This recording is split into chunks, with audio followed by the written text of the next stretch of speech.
G'day and welcome to On The Esky, an Aussie sports podcast where we like to wrap up the week that was in sport, dribble and sink some squee mois. Rugby league, fins up. Not my best effort there, but they are 3-0. Practice makes perfect. Hand on heart, had them winning the spoon. So that one's aged excellently. The AFL is back. Huge crowds Thursday, Friday night there in Melbourne. Cricket, do we care about two-way ODI series against India, sandwiched between Test series and the Ashes upcoming? Well, currently 5 for 64. Yeah, we fucking care. Yeah, we care. Starkey already got 4 wickets from today. The NBA, it's at the business end of the season. The NFL, Aaron Rodgers, he's leaving on a jet plane. He's going to be a jet baby. Plenty of trade news to talk about there. Soccer, the EPL, it's pretty much two-horse race now, but we've got Champions League quarterfinals upcoming, plus a quick final round with the UFC 286, F1 and dribble. Please remember we do have timestamps. You can skip to the sports that you like on the YouTubes. Consider subscribing on YouTube or check us out on the socials. We would greatly appreciate that. I might throw it over to you, Sean, to start us off with a shout a beer. We like to kick off the show by shouting a beer to someone in the world of sport. Who have you got? Who are you shouting a beer this week? Yes, I'm shouting a beer out to Anderson Silva. It was announced today during the pay-per-view between Usman and Edwards that Anderson Silva will be joining the Hall of Fame for UFC. Yep. And well-deserved, I guess, for us, getting into being fans of UFC. Anderson Silva was, him and GSP, I guess, were the big two main guys that kind of had their legacy build out as we watched before we kind of transitioned into maybe the current GOAT in John Jones, and we'll talk about him later on as well. But I think it's well-deserved. Shout a beer from me for Anderson Silva joining the ranks of the Hall of Fame of the UFC. Well-deserved to Spider Anderson Silva. I will shout a beer this week to Xavier Cooks, the NBL most valuable player this year. Absolutely killed it for the Sydney Kings, leading them to their second consecutive title. It went to 5 games, finished up in the middle of the week against the New Zealand Breakers.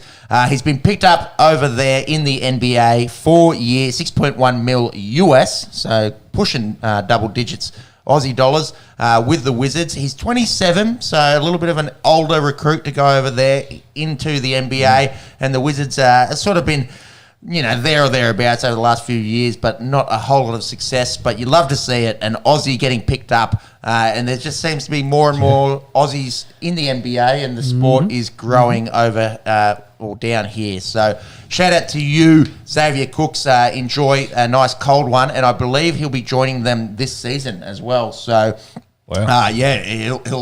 he'll hopefully find a bit of court time and slot into the NBA system. Hands down, the best NBL player this year. Mr. Monkey? Yeah. We've already shouted a few beers on the Esky. Yeah. More than a few, actually. But yeah, this week I am shouting Sam Kerr, another beer. So obviously, the last few times we've shouted a beer for the award she received, so I'm doing it again.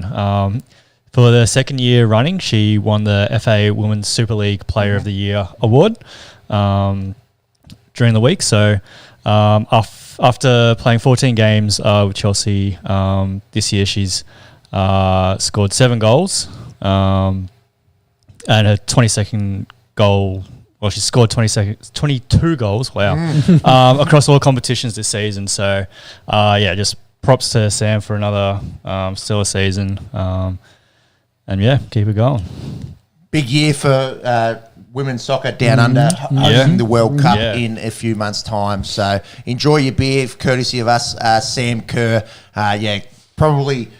She might be leading in Shout a Beer. I don't really want to go back and listen to the 110 episodes, but she might be on top of the leaderboard. Ash Barty, United States of America. Probably. Yeah, is it per person or per shouts? Because we have shouted a lot of nations per person. Yeah. Shout out to you, Sam Kerr. Mop of the week. We've seen someone fumble the bag. Sean, you got the story? Mm-hmm. Yeah, Orlando Brown plays left tackle for the Kansas City Chiefs. Well, did. He was offered the 6-year, $139 million deal last year to be the highest paid left tackle. Turned it down, banked on himself, and he's now signed with the Cincinnati Bengals to play left tackle for 4 years and $75 million less than that current deal. The average, probably the main thing, was $23 million average a year for the Chiefs deal, and the deal he signed with the Bengals is an average of 16. So not the highest paid left tackle in the game, and has fumbled a lot of money because it ends up being, I guess, $20 million over the lifetime of that deal. So unfortunate for him. I think it's quite interesting that he's gone to, say, the arch enemy in the Bengals there. Maybe a little bit of spite from his end.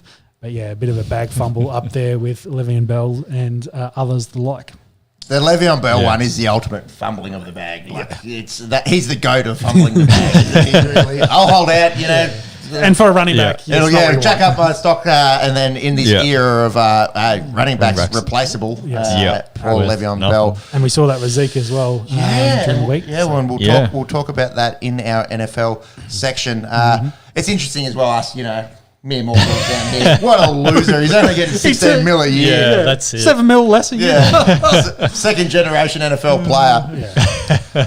But yeah, an almighty bag fumbling there. Check that one out. Orlando Brown.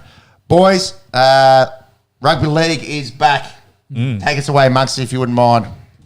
I suppose the big talking point out of this week was the 11-day mandatory concussion stand down that has been implemented by the NRL. It kind of follows suit. The AFL's done this for a few years. Concussion's been a massive talking point, especially this week, with a sport that we love in the NFL for a number of years, and it just keeps slipping into the Aussie rhetoric. Sean, what's your understanding of this new rule? What's your take on it? Yeah, well, we might flick to Jimmy in a second for the official, but I think the main bit that you missed there was the Category 1. So I guess the best way to see a Category 1 during the game is like a guy goes down and then the wobbly legs gets up, stumbles around, which the NFL did a very similar thing this year, which immediately rule those guys out. They're no longer to participate. So same sort of concept here, that if the independent doctor reckons you've got a Cat 1, you're out of the game, and then you've got your 11 days, and then you can only join back. I guess it kind of makes you kind of, depending on the day, missed the 2 rounds, but to get you back and available, you have to then have an independent neurologist confirm that you're good to go.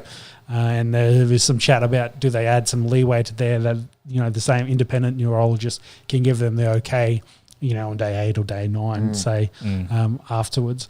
But I think it's probably the way the league was kind of going, and especially with their counter sister league at the moment getting their lawsuit, which we'll talk about later on. I think the NFL had to do something with the way they were trying to protect the players at the start of the season, trying to elevate the head knocks and a bit of rhetoric from the dinosaurs about, hey, maybe it's over the top, but they're very clearly trying to protect the players, especially protect them from themselves. And then seeing a guy like Kalen Ponga this week in this round, getting knocked out in the first couple of minutes of their game with a big head clash, it made a lot of sense. In my opinion, that, hey, let's be overly cautious with it, especially with what we're seeing with long-term effects across all contact sports, really, across the globe. So, the NRL's a small drop in the ocean compared to some of the other ones, but it's if they want to have the longevity and stay a league long-term, then they have to be careful and treat their players with care, which is, a lot of leagues don't prefer to do that. Prefer to get them in the meat grinder and pump them in and out. But it's, I guess, a bit of a change of the guard from the way 90s sports, early noughties was played. Yep. Agree 100%. I think 11 days is the bare minimum. It should be implemented. It is interesting that it is 11 days. So you said miss 2 rounds. It's very deliberately done so they miss 1. Yes.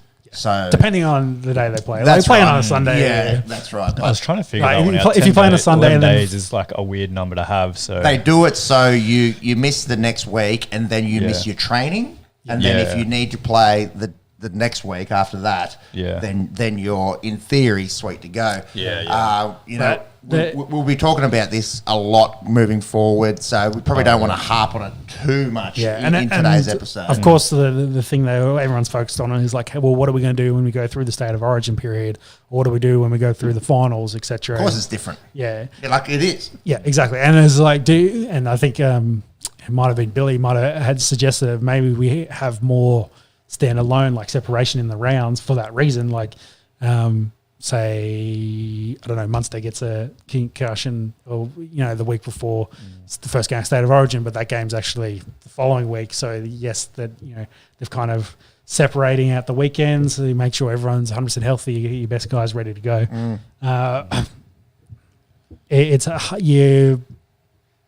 It's hard to cover every scenario, I think, is probably the main thing. Yeah. It's a massive can of worms. We've seen the NFL in the last few years really backtrack on the way that they approach things, say 15, 20 years ago. Concussion with Will Smith.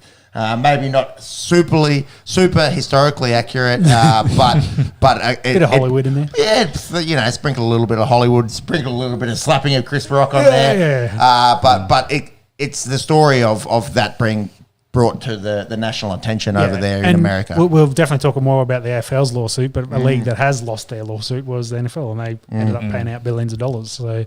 To support their veterans' long-term post-playing career. So, do you think it goes to a point where you just sign a waiver and you say, I know the risks that are involved? It's like opening a pack of cigarettes. Do you think that's the way that we're going? I think it could be the way the future of the sport may go, but it doesn't hide the fact of, the hundreds to thousands of guys and girls that have played this sport for the last 40 years. What do you do with all them that didn't have this knowledge, didn't have this support, or all the amount of research that's currently in the various sports of trying to make it safer for the lot?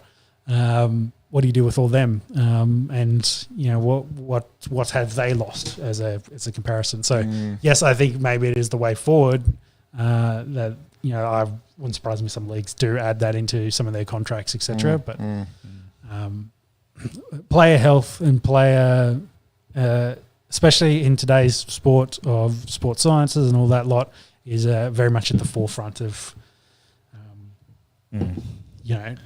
getting it out.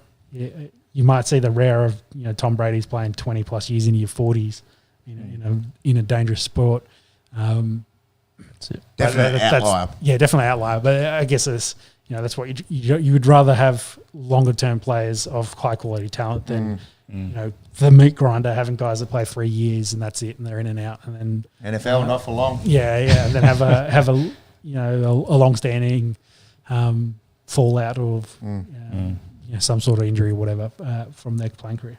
Anything to add down there, Monks? Yeah. So there's been a few clarifications, mostly sources from on Twitter. So I'll start off with old mate NFL physio, NRL physio. Yeah, geez.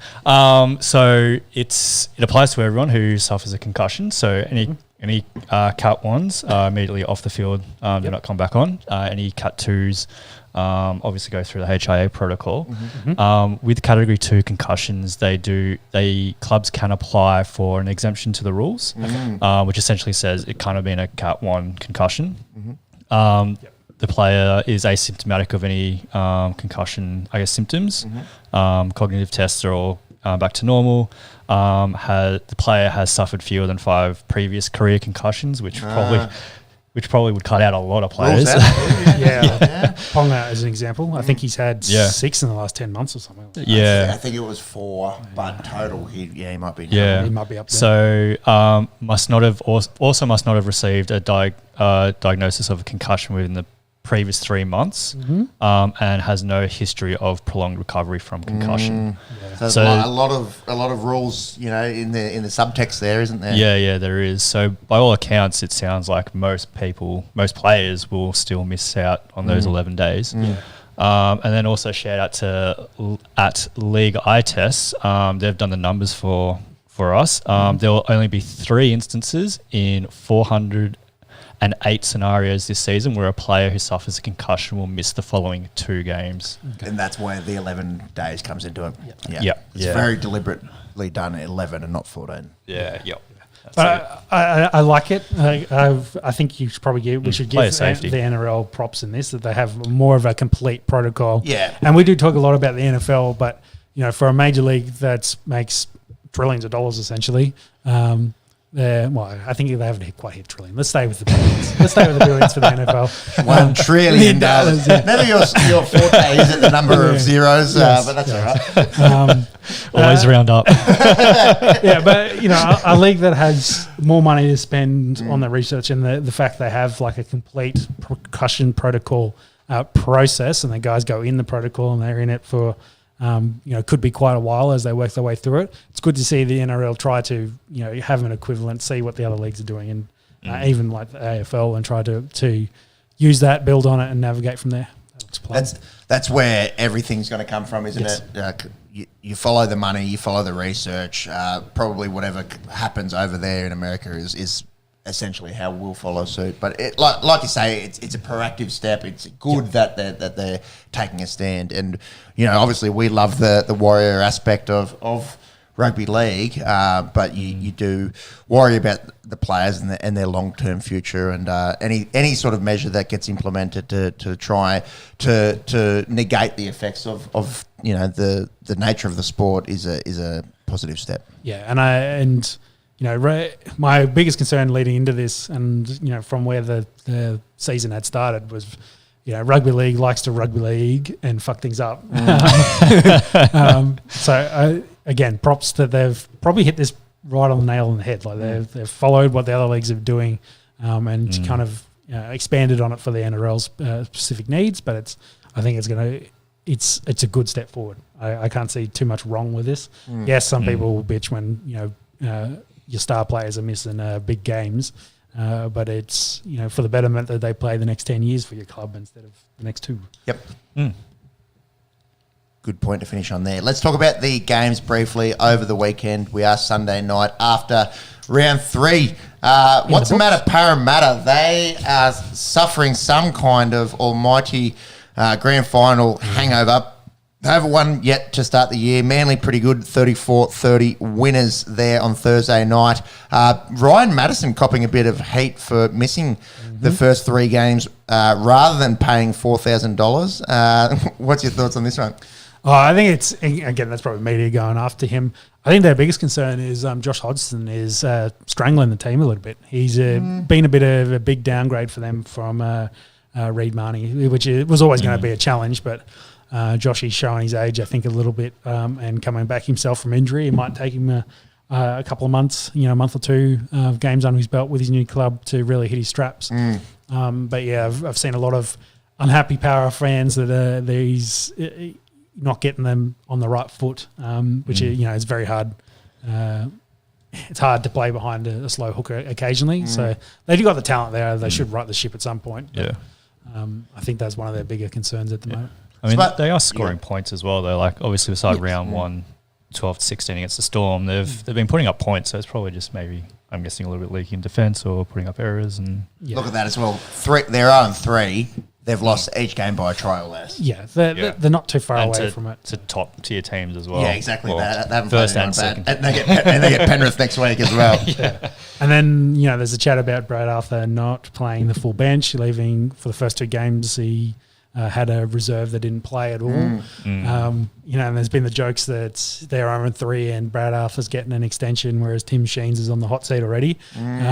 Some funny chat there. But I think the Eels, I think I said it in my preview, it was like they could be the top 3 side again, or they could be like the 6th if they can't repeat. And I think that at the moment they're looking at the back end of the 8, and we really need to right the ship before they let it get away from them too quickly. I agree. It's long season. You don't want to start 0-3, but I still have them in that sort of 5 to 8. Whether or not they can emulate the success that they achieved last year, time will tell. But they do seem like they're just that step behind. Mainly on the other thing with Ryan Madison, just briefly, is when he didn't take the fine and cop the 3-game suspension, wasn't really counting on all the other guys. Yeah, Sean Lane broke his jaw. Niokore and Papali'i, that he would have known that they were leaving the club, but it's really changed up their whole back row. And a talking point out of that is Jermaine Hopgood, and has been an absolute fantasy and Supercoach superstar. There's some early chat about Queensland origin. I think that's maybe a little bit early crowy. But yeah, it's a completely different back row there for the Eels. And Bryce Cartwright having a little bit of a career resurgence there. But interesting, Matto. I think next time the offer's available, maybe $4,000 is maybe worth. Yeah, that's right. Your impact for the team there. Also, very good looking man. Yes. Manly on the flip side, they're flying, aren't they?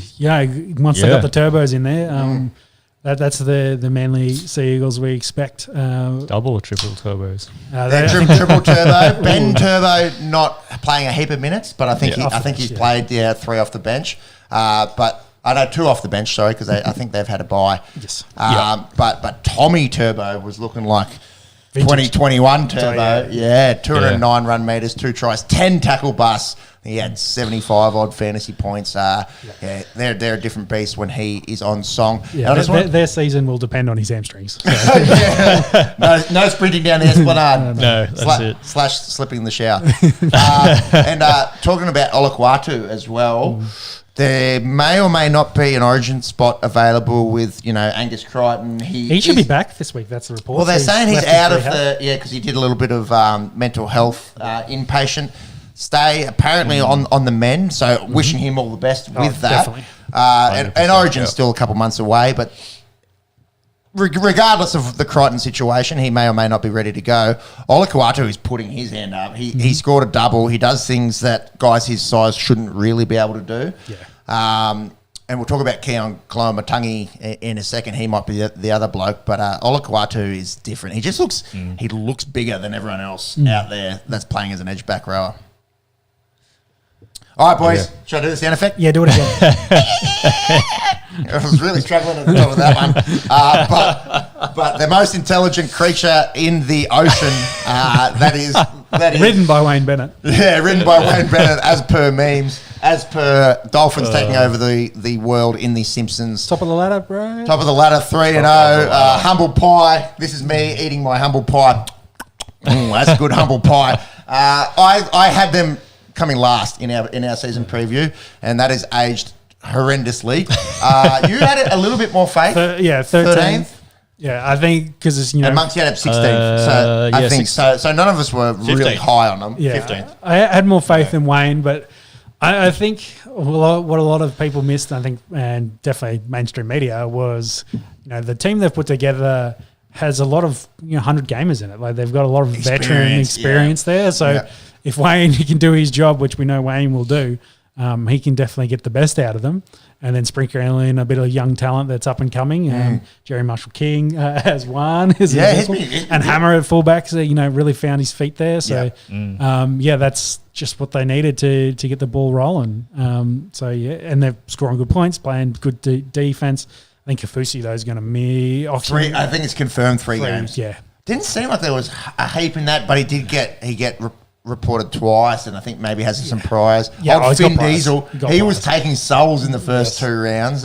He caught one back in this match.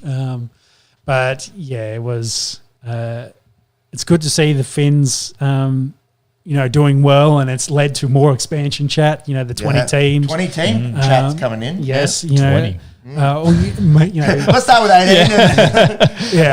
Well, I think that's been the conversation. I can't remember which government was pushing it, whether it was the New South Wales or the federal, but pushing getting in a PNG team. Like, hey, we'll support you to get to 20 if you have a PNG team. The Perth team's been on the cards. Another New Zealand team, and even Adelaide maybe. Of the 3 spots, those 4 places will maybe fill those. No whole lot? Well, I think AFL will be enjoying a Hobart team, obviously facetious down there. But there's a conversation again. Well, the folks rugby league. The conversation about being a national sport, kind of like what the AFL is doing. Be more national, be in every state. And instead of just being East Coast essentially, and try to compete more with, again, this sister competition in the AFL. The evil stepsister in this scenario. Rugby union gets a stiff shout. Yeah, that's the ugly stepsister. What the fuck's rugby? But are the Brumbies flying, bro? They are. But have they played in New Zealand teams yet? No, I don't think so. They smacked up mine up Pacifica though. Yes. But either way, the Dolphins have really pushed in that chat. They're going into the Queensland, the Brisbane Derby next week, and Wayne's already building up, and Kevin's trying to knock it down. But against Newcastle, Lachlan Miller has been good for them, but they've not a team that we expected too much of this season. Few points I wanted to highlight on there. We spoke last year about PNG and would they be able to sustain a team. We didn't think as a country, probably not. If they get some sort of joint effort from the Australian government, the Queensland government, you're the PNG/Cairns team. We split a few games. Your home ground, you train out of Cairns, but we'll take it take a game to Port Moresby. That's what do we say? 6-7 million people that rugby league is the number one sport over there. They would fucking froth it. You'd get better crowds than you would in Sydney. So. And we'll get to that in a second. It's pretty lackluster. But if that's the way that they wanted to approach things and say it's a far north team, it encompasses Cairns and the far north, and we play a few games in Darwin or something, maybe that's a way to incorporate a team from up there. The other thing, I think we just brushed over it, but the Hammer. Oh yeah, he was the best player on the field for the first two games. I don't think he was in this one, but still scored. Still scored. What do you have? 136 run meters, 5 tackle busts. He wasn't a slouch by any means.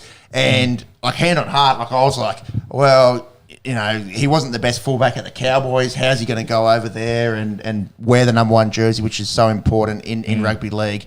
He's just been excellent. And it has really been a big part of their success so far. And I think he lost his opportunity at the Cowboys more because Drinkwater just played was unreal. Yeah. And he had a banged up year really playing on the wing, and then you got to give credit to the GOAT in Wayne Bennett getting the best out of his troops. Like he's definitely doing the job. He got all accounts got stuck in him during pre-season when the games they were struggling, and they're better for it. They just got to play good team football, and it looks like they'll play. Could even be a top 8 side. So again, long season, but very long. They win a lot of games to start the year. It's going to be then hard for teams to knock you out. Just on the scoring stats there. So Hammer and Jermaine Azako both have 4 tries on the season. So they're leading tries there, tied with Sivo and Polo at the moment as well. Alex, he's got 3, so he'll be down there with Johnson, that is. Also that leading to Zarko also being the highest point scorer at 40 at the moment as well. So just from 2, doesn't he? Yeah, just being able to put up points is obviously a good formula to winning games. Another guy where you listen to Broncos fans are like, oh, fucking Jermaine Asako, and he's just killed it. He's just killed it. So, guys that weren't really wanted by their clubs and they've gone, chip on the shoulder, a bit of fire in the belly. Something to prove. Exactly. But preface, long season. Long season. All right, boys. Chooks, 20, South Sydney, 18. Let's talk about, is this the best rivalry in the NRL? Yeah. What's better than this? Yeah. How many, what was the crowd like? 36,000. Can you chase that up? It was the best crowd in Sydney by a country mile. And let's talk about it now. The crowd numbers have been very ordinary. We're about to talk about the AFL after this section. There was 88,000 in the G Thursday night for Carlton and Richmond. Was the first game of the year. First game of the year, yeah, sure. That is more than the 5 games that were in Sydney last week in the NRL. TV-wise, they're neck and neck. Neck and neck. I think it's a Sydney thing. It's probably been done to death. But people in Sydney need to fucking rock up to the games. Yeah. Yes. Yeah. Having said that, They did rock up to this game. This game, yep, and maybe that's something to do with new stadium, with this rivalry, with the passion that's shown between these two teams whenever they play. In Sydney, these are the two premier clubs. So This was the first game back for South's two Allianz as well. No, it's for the Roosters. For the Roosters. Yeah. After the Renos. Yeah. So they've opened it up last year. Remember the finals was in the new stadium. And they probably played the Rabbits twice there, Jimmy. Maybe. Yeah. I don't know. It was. Where I heard on the broadcast, so they said it was the first game back. Maybe it's a home team. Maybe it's home team. Remember, it all finished. Yeah. It all finished at the back end of last year, right. and we had that insane because they played each other in the last round, and then they played each other in the knockout final, and there was 5 sim biddings in one game. Yeah, that's right. That was in the new stadium. Yeah. The mistake Jimmy made was he was quoting NRL commentators. Yeah. So yeah. That's it. Wrong source of information there, Jimmy. But yeah, I think hands down the best rivalry in the NRL always has been, but it's got that extra bit of spice about it over the last few encounters. And South, throughout our kind of lifetime, always being little brother and maybe being big brother over the last few years, and then the Chooks get the win in this. So I think it also helps maybe with the teams a little bit as well. Like Latrell, of course, playing for the Roosters and then coming across all the talk about. The Roosters have signed Tedesco, so whether Joseph he decides to change and go to Souths, maybe to push in one. Or where they would play him, but throw big money at him, etc. So there's a bit of talk back and forth about what do we do to compete with the other club. I think there was just some chat about was it Souths or the Roosters? I can't remember. One of them was having we got to have a crisis meeting because the other club is now going out and trying to tackle our players, and they're kind of back and forth, which is adding to the rivalry. And then of course they're playing so well and they're top of the table in Sydney essentially, and playing good football. It really adds to it all, especially playing them twice in the finals last year. With different results. Really, once last round, once finals. But yes. Yeah, you're right. It's these two teams have played each other out of their last 6 games 3 times, something along those lines. Joey Manu, we saw an excellent try saver on Isaiah Tass, and then we saw a pretty ordinary one not long after. Cam Murray didn't like it, wears his heart on his sleeve. Joey Manu gets a little bit of brouhaha and gets 10 in the bin. He's on a report. Look, you don't want to condone, high shots or punch-ons or any of that, but it just speaks volumes to this rivalry and how much these teams genuinely fucking hate each other. Yeah, well, it carried on after the siren, didn't it? They were going back and forth, a bit of chat. So, which is that's why it puts bums in seats. That's what you want to see, some aggressive kind of football and high quality, and that's what brings your crowds in. So it's good to see. It wasn't the highest scoring game this round, but it was one of the more competitive games, that's for sure. Where you posed this question in the notes, are these two so far ahead of everyone else? In Sydney is what I meant. Oh, in Sydney? As in terms of fan base and or on field? Both. So as in what they're doing, club wise, what they're doing, the product they put on the field, they just feel so ahead of each other. Are they stealing each other's sombrero tactics, etc.?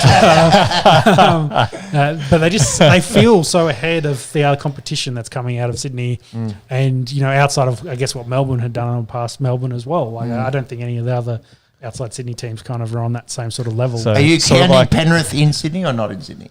Yes, but I think they're. So saying sort of as an organisation. Yeah, I think the Penrith product overalls might have been better, but I think the club, the clubs themselves, the organisation, the media kind of hype they get, that I feel like Souths and the Roosters are doing better at that spot. And the reason I think I posed that question was because of who was a Penrith forward that signed to go to the Roosters next year? Spencer Leniu. Yeah, I think he had that quote of It's good to go to the premier club in Sydney, and that's kind of what got my thinking of along this. It's like you could probably not argue that the Roosters as the top dog in Sydney with the way Bondi etc. and the way they do their contracts and the way the culture they build in that organisation. Like that's a team that everyone wants to play for and everyone hates and success success over long periods of time. Whereas I think Penrith have kind of got more recent. It's more recent. Past their 90s form with Brad Fittler etc. It's more recent that they've done that. So that was what I was posing there. It's interesting, isn't it? Because we're in kind of a maybe changing of the guard season, obviously early. Penrith is saying "fuck off," we've only played 2 games, having the bye this week. But it is interesting because Melbourne definitely look a step behind. And we'll talk about them in just a second. And Penrith, a lot has been posed. Well, it's very hard to win 3 in a row. It hasn't happened since the early 1980s. Are they able to do it with, Appy and Kickout going and Critter to go next year? Has their window sort of closed? I see where you're at in terms of, you talk about, blue ribbon Sydney clubs, and it probably is these two. Yeah. But in terms of on-field, I think Penrith probably put their hand up. I think on their day, Manly and Para probably put their hands up. But in terms of the product and the feel and the atmosphere and crowd attendance and the rest of it, I think you might be onto something. Yeah. It's kind of like you can always rely on South and Chooks to sort of be in that top 8, if not higher. And players are always going to want to go to those teams. And they flip flop between it's them. It's a bit of that heritage that comes with it. It's a rough comparison, but they're the United and Liverpool of Sydney. Yeah. Dragons used to be. Tottenham! You're Tottenham! No. Actually, we have history of winning. Well, hopefully they're not Everton this year. Let's put it that way. All right, boys, let's wrap up the other games. Not a whole heap of talking points, but we do need to talk about Melbourne. They go down to the Gold Coast 38-34. Who are Melbourne missing? Cameron still out? Munster still out? Yeah, Munster didn't play. Pappy, obviously. Olam's not quite back yet, so a few to come in. Their forward pack is as good as it will get. And Harry Grant, in losing sides, has been good. Yeah, well, I guess a lot of their big forward pack from previous years is now the Dolphins. Yeah, Bromwich boys and Finn Diesel. Yes, so maybe a bit of a loss there. I thought it was interesting. Gold Coast, they benched Foran after 30 minutes, and then went on to win this. So whether Kieran's been struggling a little bit, he's been a bit off the pace in recent years. He might be mentor role. Yeah.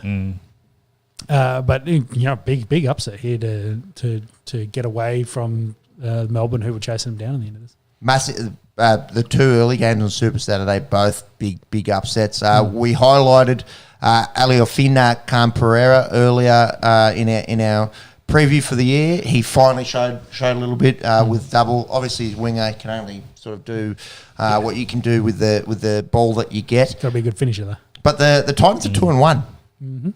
They've only lost to a really red hot premier team in the competition in the Dragons. So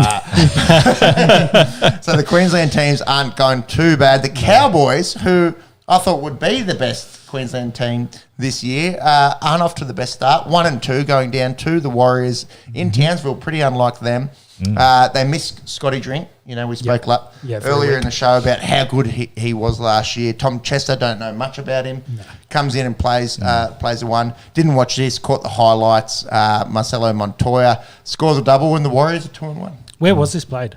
Townsville, I believe. Yeah, Townsville. Yeah.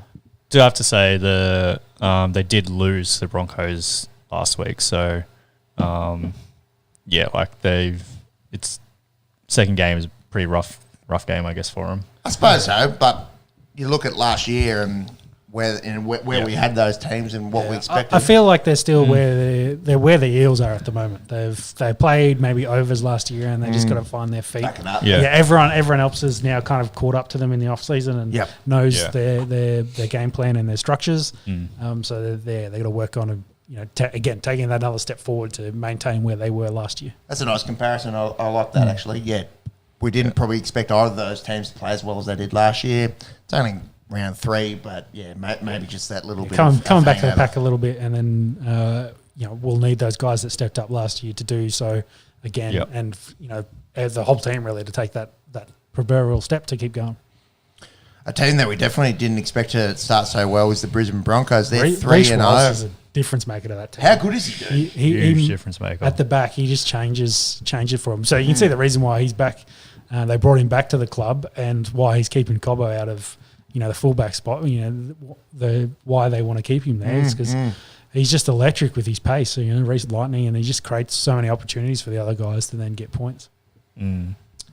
Dragons fan here, watched the whole thing other than the last try. Got the shits, went to bed. It's a good game for 70 minutes. And then you don't watch too many games of rugby league football where one team runs in 4 tries in 11 minutes. I don't know if it was playing in humid conditions in March, maybe being a little bit underdone on looked very fitness. sweaty out there. It just looked like a rolling over fitness-wise. Yeah, well, I didn't watch this. I ended up watching the Last of Us final with the wife instead because I went into the half. Tuned in towards the end of the half. Saw Brisbane kind of on the move, and I was like, if they get points here, I think they might have the Dragons because I expected the Dragons to wilt in the humidity. Yeah. I felt like they would, but for the Dragons, they needed to have a decent lead to not allow Brisbane to chase back. It was 2 points, but they got points before the half, and I was like, they got the momentum, and now if they can get it close in the next, first 20 minutes of the second half, the Dragons will wilt at some point in this, and then it's whether they have a big enough lead to maintain it.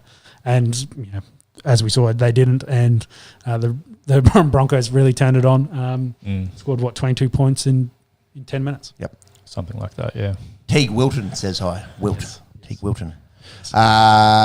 Dragons, look, didn't expect to win this, but, you get your hopes up at the way they started that first half. Early days. I'm more confident than I was a few weeks ago after a win against the Titans and playing admirably for 70 minutes up there in the humidity against the Brisbane Broncos. But, boys, probably the big talking point is this matchup, this Brisbane derby next week between the undefeated Broncos and the undefeated Finns. And it's prime time. Shock me. Friday night. This will be a cracker. Yeah, I think so. And it's the return of Wayne to Suncorp, etc. Though the Finns have already been playing games there, but the official return gets his old team, etc. All that conversation, the little brother, big brother. The Broncos will try to downplay it in the media, and the Finns will upplay it all week. And I think it'll be a good matchup. My difference would be maybe Brisbane's got more talent in the back line, but it's whether they can do it with the veteran head. And I think Wayne's shown in the past that he can definitely outcoach Kevy Walters. So that could very well be the differences. But I'm looking forward to a cracking game of footy. This is big for rugby league. Could you imagine the Finns go as maybe we expected? And the bookies, a lot of it was, when are the Finns going to get their first win? Yeah. You got to flip that on its head. When's the Dolphins going to lose? Which no one really thought would happen. The Broncos, they're the biggest name in rugby league. We talk about South and the Chooks and how big they are. Well, outside of Sydney. They're historically, they're the biggest membership base, the biggest turnover. Yep. The NRL likes it when the Bronx are doing well. This would be Peter V'landys' wet dream, I think, in seeing both of these teams do well. And hopefully it's a good close matchup, and we might see 40,000 plus in there on Friday night. It should be a big derby. Speaking of Peter V'landys, do you think he'll make the Broncos take the dive? for the expansion, for that chat to keep it Do going. it for the good of everyone. Yeah, exactly. Look, we don't like to talk about anything controversial on this podcast. Match fixing, the least of it. Match fixing from the top down with 17 players and a coach and a whole organisation in. No, I don't think there will be any dives. I think both these teams will be setting up a bit of a fierce rivalry. And who knows, down the track, this might be a South and Exactly. East kind of rivalry. That's what the NRL wants. They want to build that so they can get that point again, get bums and seats in Brisbane for those games, and not just playing out of town teams the whole time. Get something a bit more local, a bit more rivalry. Considering Gold Coast down the road have been garbage, I guess, since they've. It's a graveyard of professional sports, isn't it? Outside of rugby league. You did remind me that talking about Volanders, they had that Indigenous round. What were they announced? No, it was multicultural, round, yes. And the players boycotted it because of ongoing disputes between the RLPA and the NRL. I think it ended up being more because I can't remember if it was Albo was there or not, but they didn't want to do photo ops with the senior executives of the NRL because still a bit of infighting between the guys that manage it and running the meat grinder and the guys are playing in it. So, yeah. Interesting thing to boycott. It's pretty positive kind of thing. I know, but they weren't boycotting. Fuck the season launch. I don't care. I don't really care, but multicultural round. As a nation, maybe. Considering, I think they did the stats, and it's significant that the NRL playing group is of multicultural backgrounds. Massively. So it's massively. It's huge. You're lucky to find a white fella out there, essentially. Oh, well. Well, the English backed white fella is what I meant. You go stupid. Yeah. Look at the Rugby League World Cup. Everyone's us ginger nuts down the end of the table. Everyone essentially plays out of the NRL that just featured in the Rugby League World Cup. Yeah. You've got a lot of people of Pacific Islander heritage. Yes. You've got Indigenous heritage. You've got you folk that came from Rainy Island and then England, fortuitously fell upon this beautiful land. You've got people who immigrated here, not us, but our parents, who have funny surnames or, you've got a normal surname. Anyways, you can see where I'm going is that this game, it's one of the bigger sports in this nation. Yeah, and multiculturalism is such a big part of it. Of Australian culture as well. Of Australian, exactly. It's a function of Australian culture. It's our bread and butter. So to boycott that, maybe not the best optics. But it also shows that they're playing hardball. Yeah. Well, their statement was we won't boycott in the round. We again support it. We love that fact. We love the multiculturalism in it. We just don't like Peter Volanders and Albanese. So. Also, multicultural leaders. Yes. Anyways, I think we've recovered. The Dogs 2-1 against the Tigers 0-3. Now we both probably had these two teams earmarked as the teams that recruited most heavily in the off season. Seems to be working okay so far for the Dogs. Big questions around the Tigers. You mentioned Tim Sheen's already under the microscope. Did Bateman play? No, I don't think he was there. This was this afternoon. Was he named? There have been rumours he was going to play this week, during the week, but I think he still hasn't. Also, is he meant to change everything? Oh, well, I think it's more the chatter around the shit show that is the Tigers at the moment. It's early days. Yes. It's early days. Bateman started. He was wearing jersey 20. Yeah. Dogs, on the other hand, it's been a long rebuild. Again, early days, but they'd be very impressed with the amount of people there at Belmore on a scorching hot Sydney afternoon. They've won 2 games. Very impressive as well, beating Melbourne last week. Yep. And this things one going in the right direction. Yeah, this was kind of the opposite to what happened in the Dragons because the Doggies did wilt a little bit in this towards the end, but they had a big enough lead that the Tigers couldn't chase them down. The Tigers did run home very late in this game and got very close. And Final game of the round, the Canberra Raiders get a win against Cronulla. Didn't fade, although it was looking a little bit how you going. A bit close there, but Big sin binning. You saw this, did you?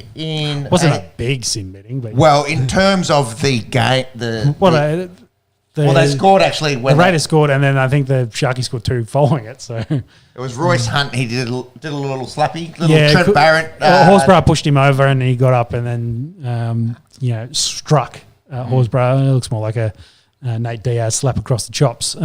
So you throw a strike in the NRL, you get sat down.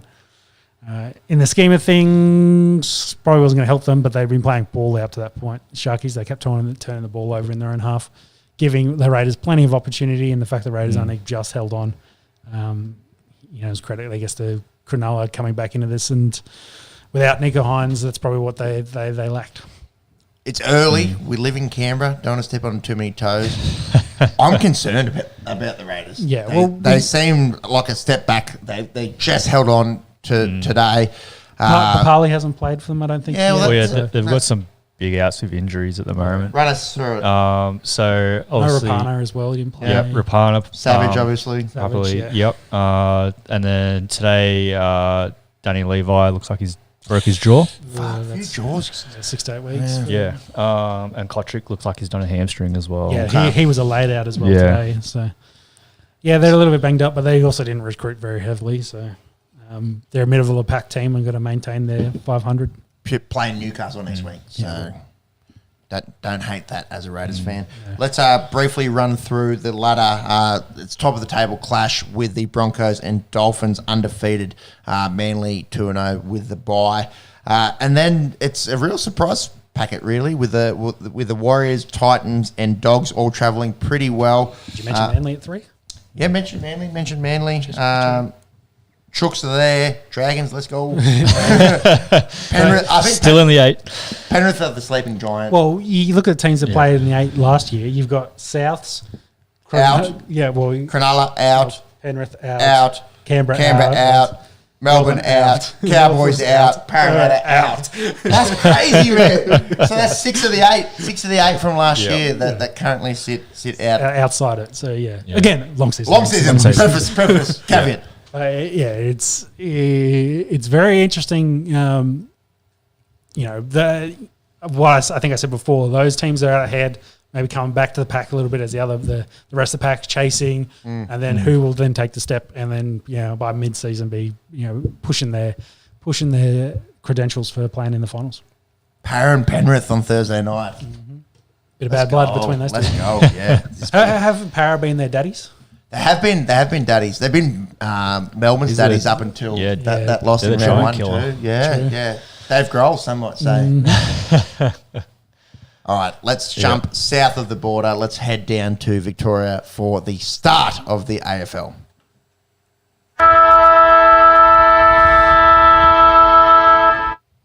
Should we start with the class action? Well, I think we have to keep that conversation going a little bit, but I think we covered it high overview last week with the lawsuit with 60-odd players. I'm not sure if that number has increased since then. I've heard rumours of there's another lawyer with just as big lawsuit, if not bigger, with a amount of players as well potentially coming.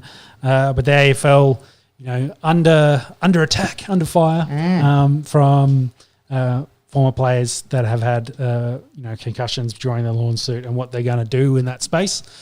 Which, with the conversation with concussions we've just had in the rugby league and their worry for their own lawsuit, and the fact that, that conversation we also had about the NFL losing their lawsuit, kind of setting a bit of a precedent for former players that have dealt with brain trauma or brain injuries, that it is a big one, and it gets kicked off this week and will lead into more conversations throughout the rest of the season. And I think we then started talking about Bailey Smith's hit. Why was it Pickett? Cosy Pickett. Probably the definition of targeting in the NFL, leaving the ground, hitting him high. Yeah. I think we're thinking 4 weeks. I thought it was 4 weeks. I thought maybe they'd make a statement, considering the news during the week, that maybe they tack a few extra, and maybe it's like 6 to kind of send a message. But the reports today is it's 2 weeks was the offer, which I think's, that's lifetime if you're playing in the NRL. It's your career over essentially with that kind of hit. NRL or rugby? NRL. I'd say that's lifetime for For rugby. rugby. NRL, that's like 4 weeks. Like, let's not do that again, bro. Yeah. It looked pretty bad. It's interesting as well, the conversation about moving forward and, is it waivers? How do we approach it moving forward?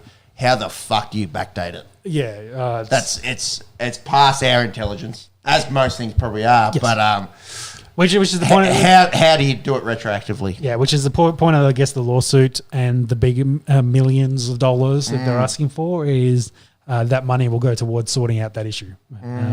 And whatever that looks like, whether it be support for those players, research, et cetera. Yep. That is really the point of the lawsuits. But yeah, not a lot of great visuals during the week. I think Buddy was the other one. Yeah. His looked less concerning. It didn't look as bad. Because it looked more like he was protecting himself for the collision, but still it's a tucked arm and hit with shoulder to face. It looked a bit lazy. Yeah, it looked a bit lazy. Yes. It didn't have the intent. No, not leaving your feet, jumping to head height and taking a bloke's head off essentially. Lucky for Bailey Smith, he hasn't dealt with any adverse effects. No, it seems okay, and maybe that's plays into the 2 weeks as well. They always say that it doesn't. The player outcome doesn't affect it. Bullshit. It affects it. It affects it. But yeah, I don't know. I just thought it was interesting. And it'll be interesting as a comparison throughout the year as we track both sports, what different takes they take with it, considering, I guess, NRL's going, probably maybe playing catch up a little bit and going very hard after, player health and head knocks this year. But with the AFL and what they do, considering they have a lawsuit already on what they do going forward, it'll be interesting how they manage that and that messaging as well. Because when it gets through the legal system, people that are probably making those decisions, your mums and dads that might have watched a couple of AFL games in the past, what they do during week in, week out during the season might help some of that conversation or hinder it. Yep. Anything down the end of the table there in terms of latest word, class actions? Yes, there's obviously still a lot to get through, but so when we had our potty on Tuesday, we mentioned that first class action that had a bit more than 60 former AFL players. This new one is looking to have at least 200, potentially up to 300 players eligible to participate in the class action. And once that starts going, then the others will start having that conversation and jumping on it, etc. Which is what happened with the NFL. It just gained so much weight. The PA got involved with it, helped get it out, communicated to former players, etc. And there's probably heaps out there that are dealing with their own little demons. I'm struggling post career, and a lot of them will be like, that's could very well be what's happened to me. So. It'll be hard. I guess the big concern for the Australian leagues versus the NFL, which had $1 billion owners and fuckloads of money to back it up, AFL and NRL really don't. So to have mega hundreds of millions of dollars come out of the leagues could really hurt them, especially considering both are talking about expansion, etc., and what that means. Trying to get $200 million to back Tasmanian team. Does that put all that stuff on hold while they got to pay their big bills? If of course they lose said lawsuits. Or is it all just a per capita thing and you think, well, how many people played college football and could have said, or how many people played high school football over there and said, oh, well, I was affected by this. Yes. So, maybe it is. There's probably even a stronger case for those sort of cases because there are younger. Yeah. Yeah, maybe. I don't know. I think we'll talk about it ongoing. It's going to be the big thing, this season for seasons. Yeah, well, I think we're seeing it as for, I guess, sports science as a field. It's probably one of the biggest things being researched at the moment is, research into concussions, into brain trauma, into prevention, into treatment. A lot of it's all on the cards. It's one of the biggest fields being researched at the moment. Yeah, how do we prevent? How do we treat? Yeah. And consent has to be a massive thing. Yeah, but in two sports that wear, little tidy shorts and small jerseys and not fucking else, not much else, it's going to be very hard for prevention. To talk about it's been about tackling technique and then the rule set around tackling technique and teaching that. and enforcing that heavily. Has shown progress and has shown improvement, but how far you go with it, etc. Before the dinosaurs start complaining about playing Oztag. Let's talk about the week that was in the AFL. Actual footy. 88,000 in the MCG. Did allude earlier in the show. That's a lot compared to some of the Sydney crowds. And they watched a scintillating draw. 58 apiece. Low scoring. And this game just encapsulated Carlton of last year in the 8, the whole year, and then just don't know how to win, it seems. Look, there's a lot of positives from the Blues. We'll get stuck into that in just a second, but they did lead 30-16 at the half. It's a bit of a league, a halftime score, and then had that lead running into the last minute. And me watching it as a Carlton fan, I just thought the draw's coming. They're going to lose this. I just didn't have that confidence in the Blues. Credit to the Tigers, very very handy, and probably the opposite. Have known how to win these close games. Tigers dynasty over the last 5-6 years. They rebounded, and Tom Lynch goes out and plucks one 3-on-1. How does that happen? I don't know. And then he boots the equaliser. 17 seconds left. There's nothing better than a close game of AFL, I think, where the clearance is so important. Well, any game. Yeah. The close and the dying seconds of a game where they're scrapping and fighting to get a win. That's what you're. It's so scrappy. The field's so big, and Chera gets a clearance for the Blues, and you don't want to put it on one bloke, but poor Blake Acres, he spills a chest mark where he probably could have advanced the ball just to kick a point. He probably could have just taken his time and tried to launch one and just try to make sure that it gets a point. Hit something on the target. It wasn't just on him. It's definitely a Carlton thing. But I think Carlton are going in the right direction. If Harry Mackay sorts out his kicking, which is a lot's been spoken about, that likes to go around the corner, if he can sort of kick a drop punt, and then Sammy Walsh comes back into this side, there's no reason they can't be a top 4 side. Yeah, I think this game kind of showed both teams lacked polish currently. Which was in stark contrast to the way the next game played out. Friday night, the Friday night game. Those teams kind of come in rare and hot for this year, pushing their credentials for finals already. Whereas the Tigers and Blues, was like, we can see it, but they need some work. It's there, and don't rule out Richmond. Like a lot of people sort of got Richmond on the outer. Like Dusty's a bit aging. Yeah, but we talked about Jack Rewald's a bit aging, but. Like we talked about Tim Taranto and Jacob Hopper coming in. Taranto was excellent.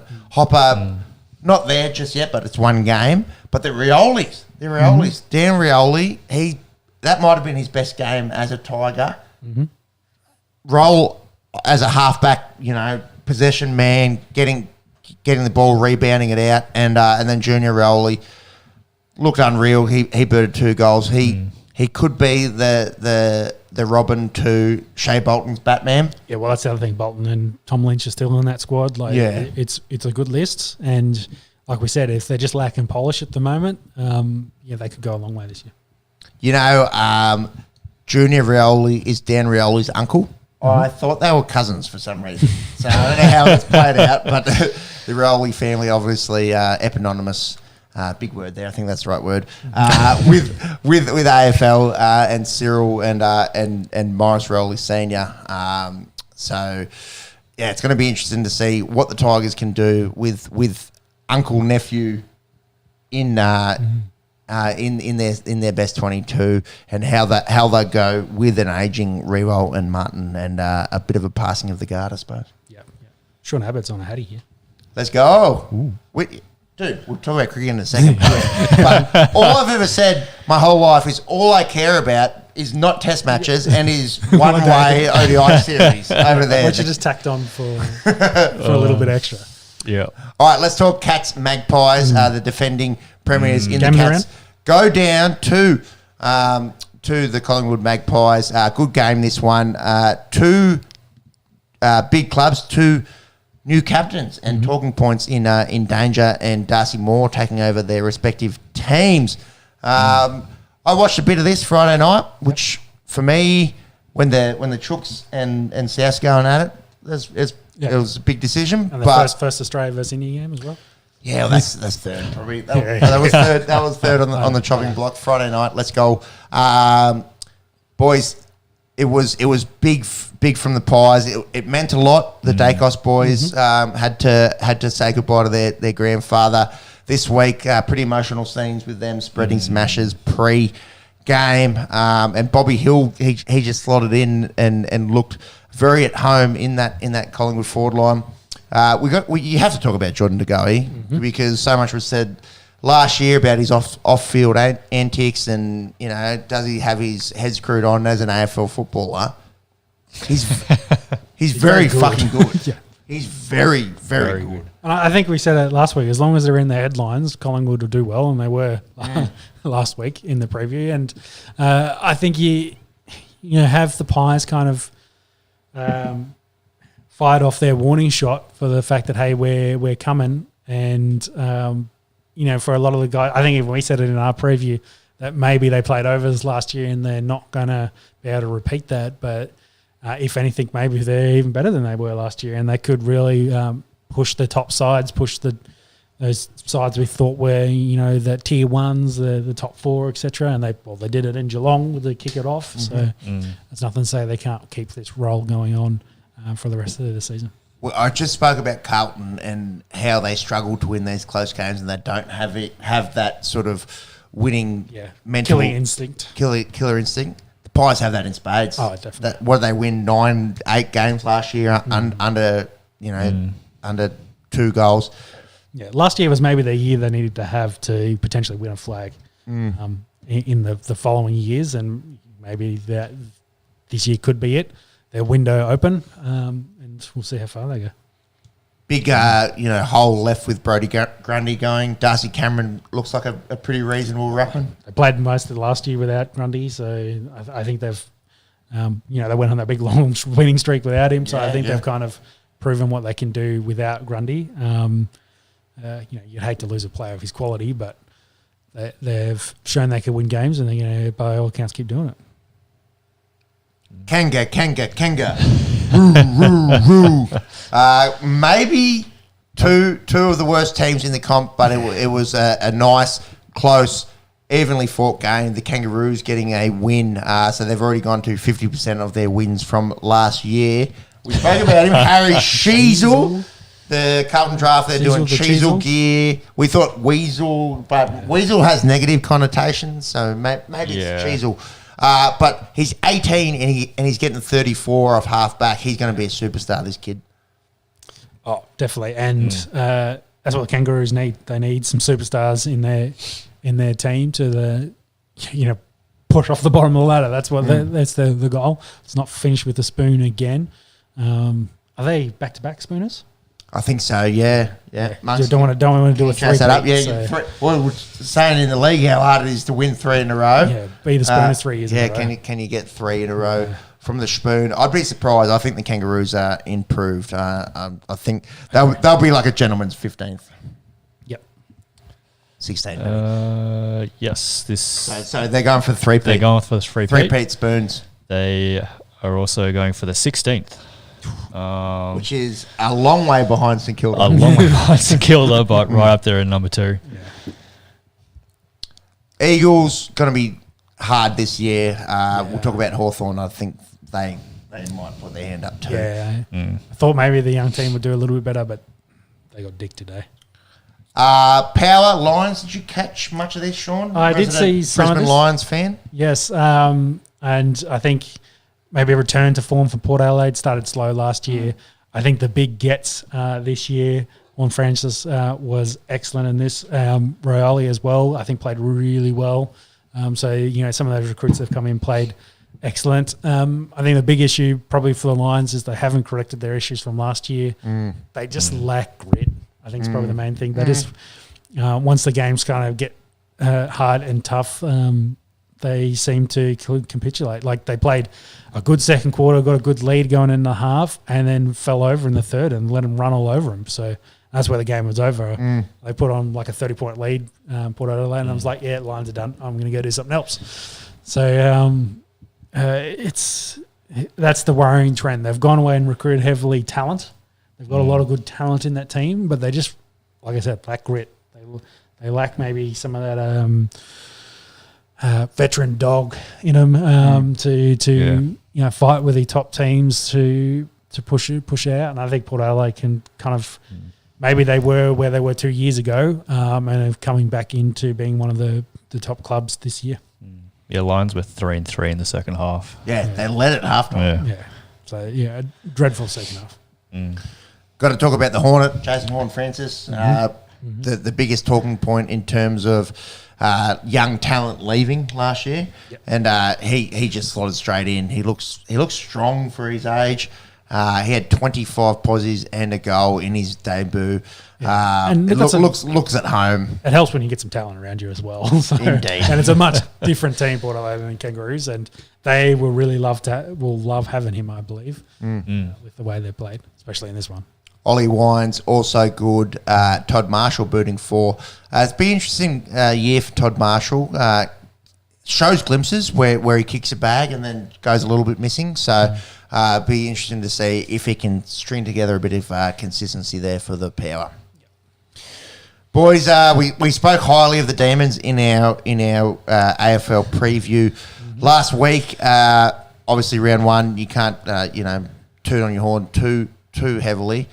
I think they're the team to beat. Geelong were my top 2 with the D's. The D's list just unbelievable. Yeah. Bringing Brodie Grundy in to have that 1-2 punch. The Grawn, is it Grawn?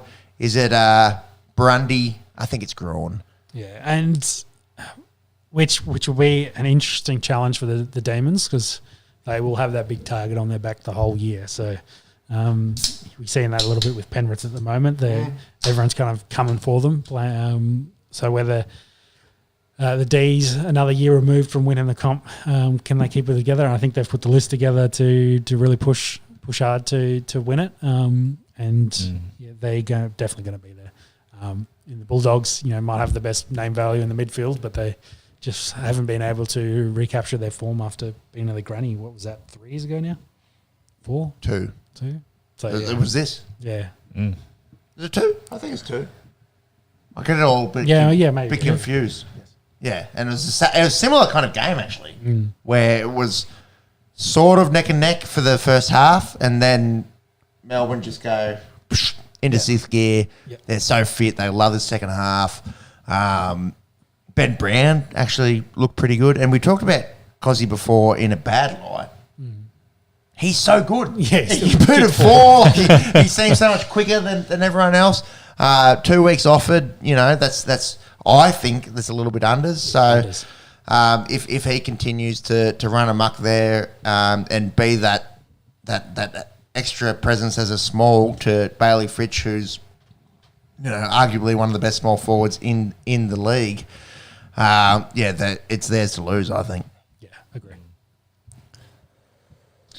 Swans, pretty easy winners against Gold Coast. Hard backing up after a massive disaster, really, in the grand final. We spoke about it in the preview, but what does Chad Warner do? What does Errol Goulden do? What does Logan McDonald do? You're not teenagers anymore, boys. Yep. It's a cruel sport in that you have to have so much responsibility in your early 20s. I think Chad especially is unbelievable. And can the other two sort of take over the mantle from these Asian guys in Buddy and Luke Parker's still got a few more years. We saw Josh Kennedy retire, but it seems like these baby Swans, they're here to stay. Well, it helps having a hit out against the Suns to kick you off. who weren't horrendous last year. Yeah, they're not the club you're trying to get over. They're not the D's that we just talked about with a target on their back. They're a young team still trying to make a finals campaign. it doesn't get any harder for them next week with Hawthorn. They do play Melbourne round 3, so that's the test. Yeah, that'll be the litmus test there. Let's go into Sunday's games. The Giants winners up there against the Crows. Tom Green, Canberra's own, Maris Boy, his biggest. We didn't go to Maris, just quietly. But he had his biggest game ever as a Giant, 37 disposals, 1 goal, and the other Green of Toby fame. He's captain. pretty good. Yeah. Skipper. Captain, my captain. He booted 4. The Giants, definitely a little bit lackluster last year. We'll be hoping to bounce back. None of us really rated either of these teams this year, so it'll be interesting to see what they can do. Monks, you see much of the Bombers? I did not catch them today, unfortunately. You had I'm a a fake fan. farewell today? Yeah, just to catch up. But yeah, no, I missed the game. Would have liked to have watched it. Probably Big time winners. Yeah, probably one of the few wins of the season that they're going to get. Let's be honest. Yeah, good to see Tipper get back on the field. Scored a goal as well. Not too sure what else to talk about there. Darcy Parish had 37. Water's wet. Yeah. Archie Perkins, he's one to watch out for. He's only 20. He booted 3. Pretty convincing winners there. Hawthorn might be an uphill battle this year. Oh, yeah. By looks like it counts, yeah. Which is good for North Melbourne. Saints getting a big win against the Dockers in the late game Sunday. Brennan Cox, how's this? This is classic for, we're going to see records. We said this in the NBA all the time. Had 20 marks in the first 3 quarters. Didn't get one. Didn't pluck one in the fourth. Did had to break 24, apparently, seems to be the AFL record. The Saints, that's a big win. The Dockers looked pretty good last year. Yes. Yeah, and they've got a solid squad. Was this played in WA? No, Marvel. Yeah, so Yeah. obviously the big caveat is around the WA teams is how they travel. Yep. Not well. So, yeah. It's good for Saints, though, to pounce on them here and get the win. St Kilda was close last year. They were close. So it'd be interesting to see, can they take that step up? But I Can think they stay healthy? And both these teams, I feel like they're pretty similar in, like obviously different in where they finished last year, but I feel like the ceiling's pretty similar. So it'd be interesting to see how they take that on board. Yep. All right, boys. We love one-day cricket. We love it. Especially when we knock them over for 119, I think it was. Give us the intro, Monks.